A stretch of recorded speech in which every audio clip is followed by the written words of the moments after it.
Hello guys, welcome to Pefa Springfield Media. As I'm joined today by my guest here, his name is Fred Ochen, as we're about to discuss a diverse topic about children's ministry. Welcome, Fred. Thank you, Alex. I'm delighted to take part in this interview. And I believe that as we go forward, we're going to learn more about the ministry. I'm a minister in the children's ministry, and I will be very much ready to share knowledge about the children's ministry. Thank you, Mr. Alex. I have a few questions here for you, and I hope you'll answer them according to the question asked. Is it okay with you? Yes, that's no Okay, problem. as we begin, our first question. How will you describe the current state of children's ministry in today's church? Okay, in today's church, I may not restrict it to Pefa Springfield, but today's children's ministry is more or less dynamic. And if you look at the children that we are teaching now, it's not like the olden times where you could just go to class and then you just give out knowledge. The children that we teach now, most of them, because of the different types of education systems that we have, Yes. they expect you that you have a holistic approach in their training. So we believe that at the end of the training, these children will be able to be people who will be able to share spiritual knowledge or godly knowledge to the other children and even to the adults that they interact with. That's nice. Are we talking about the Gen Alpha or the Gen Z? Generally, because if you look at the Gen Z, they also went through the children's ministry, Yes. and then we also look at these other generation, which how do you call it? These other The Gen Z. the other generation apart from the Gen Z. Gen Alpha. Yeah, the Alpha generation. Yeah. So most of the ministry that we are dealing with now is the general Alpha. So you'll realize even in the Kenyan context, Yeah. the type of education has changed. So we as teachers, we also have to change with the changing system. Yes. And as we talk about the generation, why is children's ministry important in this generation? In this generation, you realize that most of the children, most of the time, they are online. Yes. So, and also you also realize that the parents also, they don't have a lot of time with their children. So the children ministry comes in to bridge that gap, because as teachers, you act first as parents and also as mentors. So you realize that as the Bible talks about Proverbs 22:6, that train up a child in the way he should go, and in future he will not depart from it. So as a children minister, I believe that my work not only is restricted to the classroom, but is restricted, has got the overarching impact of impacting this child's future. Yes. Yes, because it is not only giving him spiritual knowledge, but also character development and all those other aspects. Yeah, as we speak about the recent years, as I am a Gen Z, Yes. what are the changes in recent years? Because you have taught the Gen Alpha Yes. currently, Yes. and also the Gen Z. Yes. What are the changes that has happened in the recent years? Okay, in the recent years, you'll realize that the classroom has changed. For example, the Gen Z classroom, there was the traditional classroom where the children face in front. Yeah. But the Gen Alpha, they sit in groups, in clusters of groups, and even the teaching methodology has changed. So we children's ministers, we should also change with that, so that the classroom will not only the classroom will not only be teacher centered, but it will be learner centered, where we give out questions, we give out projects, and we give out different learning methodologies, so that this child, when he comes out of the classroom, he's not only have the mental knowledge, but he also has the practical knowledge of life and even of spiritual matters. Yes. Yes. Previously, you talked about technology. Yes. How has technology affected the ministry? Technology has, we can talk about the effect Because if we talk about affecting, we may maybe talk about the bad part. Yes. So on the bad side, you can say that technology has impacted the ministry because even the attention spans have reduced. Most of the children, they tend to be more interested in online aspects. So even in class, you find most of the children, they come to class with phones. Yes, and then instead of reading the Bible that is on the phone, the child may be distracted to maybe go online, go to TikTok or go to Facebook. So you find that one in a way has affected us. But also, technology has also affected us in that we are now able to project our lessons on the screens. And we are also able to maybe make them watch maybe a lesson or maybe a video or maybe something that had been done somewhere else that can help the lesson to be more interactive and even more rich. Oh, that's nice. Yeah. And currently, you have said that you are teaching the Gen Alpha. Yes. How are they responding? Are they responding differently according to the Gen Z? Yes, you can say that they are responding differently because you may go to a classroom having prepared the lesson, but you end up, half of the lesson is a QA session. Most of them ask questions during the lesson, and then you will have to answer the questions more than teach.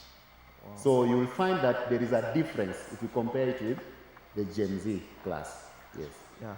What are the main challenges as you commit your work, as you are teaching the Bible verses and all about the character traits? Okay. The challenges that you have had is you find most of the learners, some of them have got different habits, because you'll realize that some of the habits maybe they have acquired them due to lack of parental guidance, and some of them have acquired them due to online training. Yes. So you find that a child, an alpha learner, is different from a Gen Z learner. Why? A Gen Z learner, his learning aspect was coming from the teacher. Yes.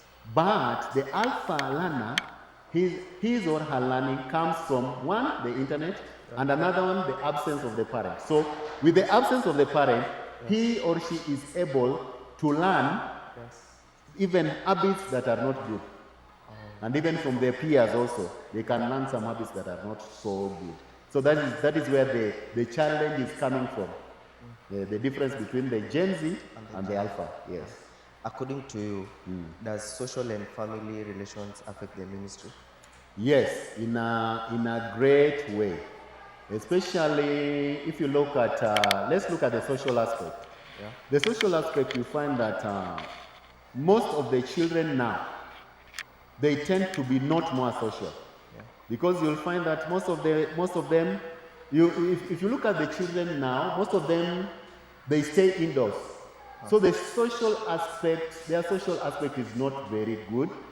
Yes. So you find it also affects the ministry, because you'll find there are some children that when you want them to go to class, they don't want, because they fear interacting with their fellows.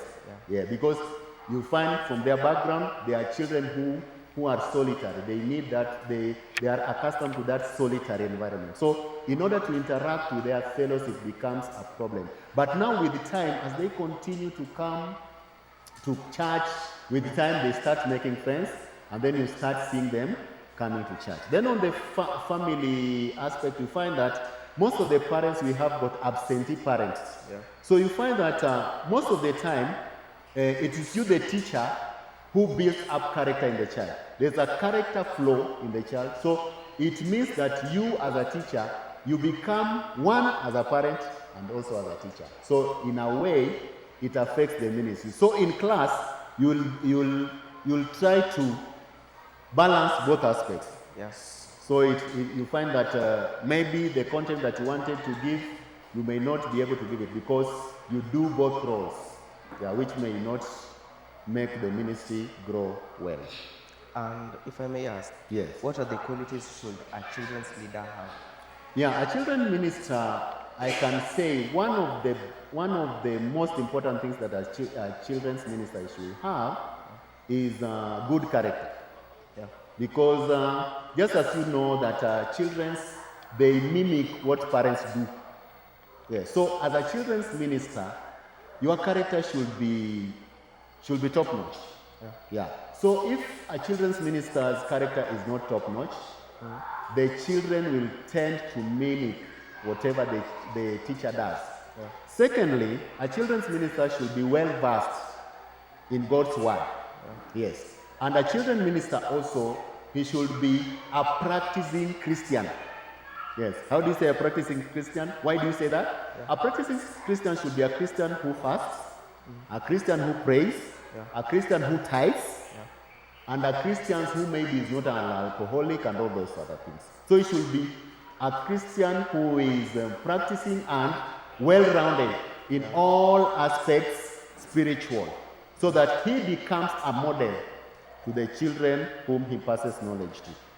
And how can the children ministry be more engaging and impactful to the society? Okay, a children's ministry can be more engaging and impactful to the society if at all we get outside the classroom. For example, from whatever we have learned, we can now be able to go and share it out. For example, we can organize door to door. We can organize maybe CSR. Yes. Yeah, we just go outside there, and as a ministry, we go outside there. We visit the elderly. We visit children's home, and we give alms, we give gifts. So in a way, the children's ministry will have an impact to the society, because remember, Jesus was an example to us. He not only preached, but he also did whatever he preached. So as children's ministers, we should be able to do whatever we preach. Yes. And how can we strengthen it by, for example, our viewers at home, maybe they don't go to church or practically read the Bible. How can they engage themselves to enable their children to come to church and engage in the children ministry? Okay, one way that those who are still at home can help in the children's ministry, or like in the case of our church, I've seen situations where parents were able to send their children as an advance party. Then when the children, when we were engaging the children identified their gifts and their talents. Then the parents were able now to come and watch their children excel in their talents and in excel in their talents and gifts. So the parents were able more and more to come to church, and then by them coming to church, they were able to meet other ministers like evangelists, pastors, prophets, and other ministers who were able to ingrain the word of God in them. And through that, we found that the children's ministry was able to bring those who are still at home to church. That is for the adults. And for the children, you find that in the activities that we engage in church, other children tend to be attracted to church. Maybe like the Easter concert, like the dances, like the drama, like this, the fashion show and all those. So you find that other children who are not churchgoers, they start coming to church. And by them coming to church, the other parents, their parents will also be attracted to the church. Yes. So that one, in a way, we find that the children's ministry has had an impact on the society. And as we are about to come to the end of our episode, what encouragement can you give to our viewers at home that they can give their children? Okay. The encouragement that I can give our viewers at home is, as a parent, ask yourself, when is the last time that you took your child to church? When was the last time that you read a Bible? When was the last time you asked your child, what have you been taught in church? Have you ever gone through the notes that your children has brought from church?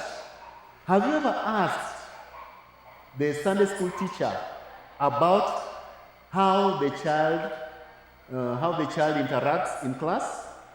Have you ever asked yourself, if at all you are to get sick, is your child able to minister to you? So these are some of the questions that I can pose to our viewers at home. If you can be able to answer all of them as yes, then you are on the right track and you are a great supporter of the children's ministry. Okay, thank you. Yes. And as we close our episode, I hope that you've learned a lot, and may our children come to the house of God. And let me leave you with a verse. Psalms 32 verse 8, it says, I will instruct you and teach you in the way you should go. I will counsel you with my loving eye on you. Thank you, and thank you, Fred, for joining us in this wonderful episode. Yes. And there will be more to come. Wait for another video, as we will be doing another one next week. And thank you. Thank you, Mr. Alex. Thank you. Thank you. Yes.